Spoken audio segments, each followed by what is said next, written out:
The wildfire in Siskiyou County has become the largest fire in California so far this year, and the peak of fire season has just started. So what's in store for the rest of the season? Here's First Alert Meteorologist Darren Peck.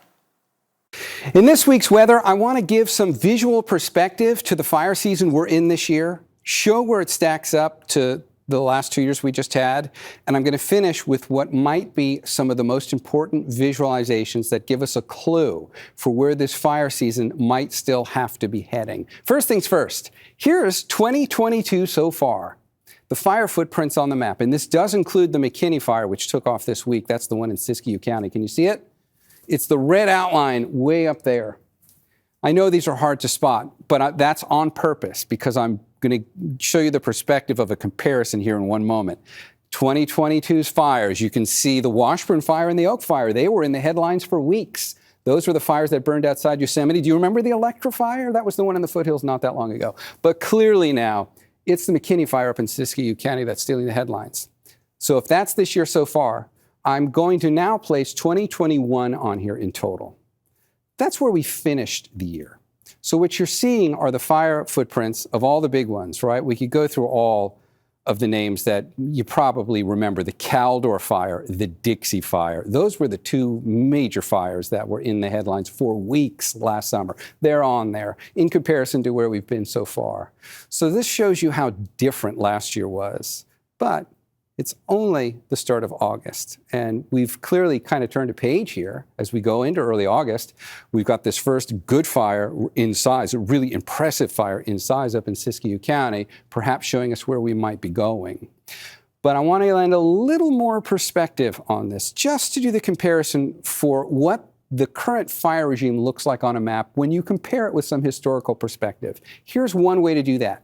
If you took all the fires from the 1990s, put them on a map of California, that's what they look like. Now we're going to fill in the blank space over here with the fires from the 2020s so far. In other words, we're only going to put the 2 years on here that we've got, 2020 and 2021. We're not including the small marks from 2022 yet. That's just 2 years worth. The first 2 years of this decade compared to the last decade of the 1900s. And that really perhaps tells quite a striking story, I think, in terms of how different the fire regime is now. First of all, the fires were much larger. There weren't as many of them. But when you add up the size and acreage, it's pretty comparable in 2 years compared to an entire decade's worth of fires. Here's another image which might even drive this point home a little more. You're looking at a pie chart of the 20 biggest fires in California state history. If you look at the colors on here, from 1932 to the end of the 1900s, in that entire period, only 2 fires in that period make the list of the biggest 20 we've ever had. You can see there's 20 slices on here. Look how neatly this works out. From 2000 to 2009, the first decade, we take a large slice of the pie. And then from 2010 through 2019, those fires, which were included in that decade, in this biggest 20 group, take up a larger slice of the pie. But in just the 2 years from this decade, that's how many we've got, and that's how large a slice of the pie it takes. There are any number of ways we could drive home the point of how astronomically off the charts the fires have been in California for the last 2 years. That story has been told a lot. It probably can't be told enough, and it probably can't be given enough context and reference considering what we know about the state of the landscape looking ahead for the rest of this fire season. So here we are now, it's early August. We've already seen one major fire take off in a hurry up in Siskiyou County. What's coming? Well, probably the best way to get a handle on that is to answer this in a nuanced way by looking at what the weather and the climate has been like on the landscape. I could tell you that we finished the driest January through May in terms of precipitation on record. We know we're in a drought.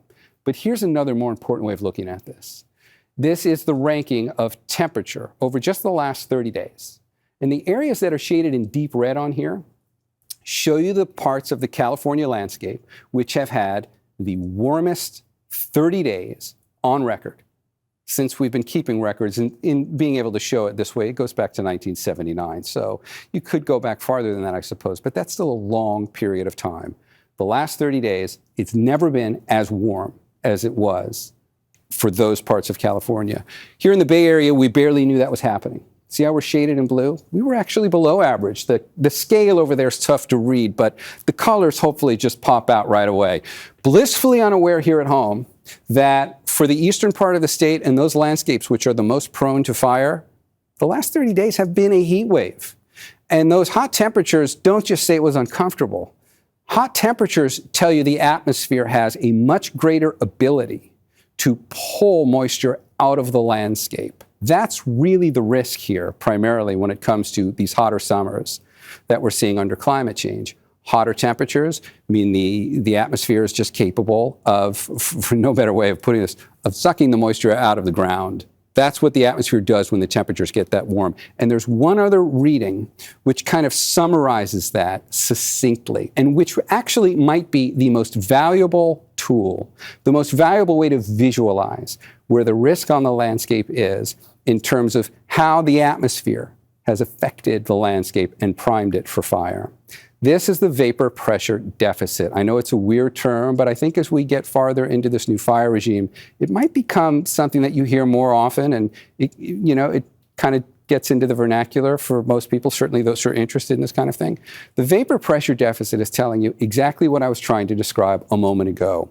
It takes into account how strong the atmosphere's ability has been, in this case over the last 30 days, to dry out the landscape. In other words, what was the relative humidity? What were the temperatures? And how do those two work together to allow the atmosphere to suck more moisture out of the plants, trees, grasses, twigs, and everything?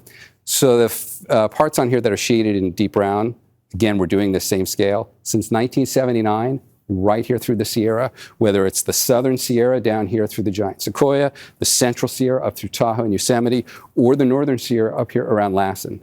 They are all experiencing their highest reading of this for the last 30 days. That means for the whole month of July, the atmosphere has really kind of been priming things a bit more. So we have kind of gotten off easy so far this fire season. It's been good. We got a lot of help earlier in the season because the temperatures were a little milder. We even got some spring rain. You probably don't remember it, but we did get some. And those in the fire community, the general thinking is we got some help in slowing things down, but it still looks like a very concerning outlook for August, September, and likely October when the offshore winds begin. So just a couple of ways to help put this into perspective. It's not the most fun story to go over, I know, but it's going to become increasingly one of the more important ones that we have to look at. And we're going to spend a lot of time on it in Weather Extra and in our first alert forecast. That's this week's Weather Extra. Paul Hagan will be in next week with another one.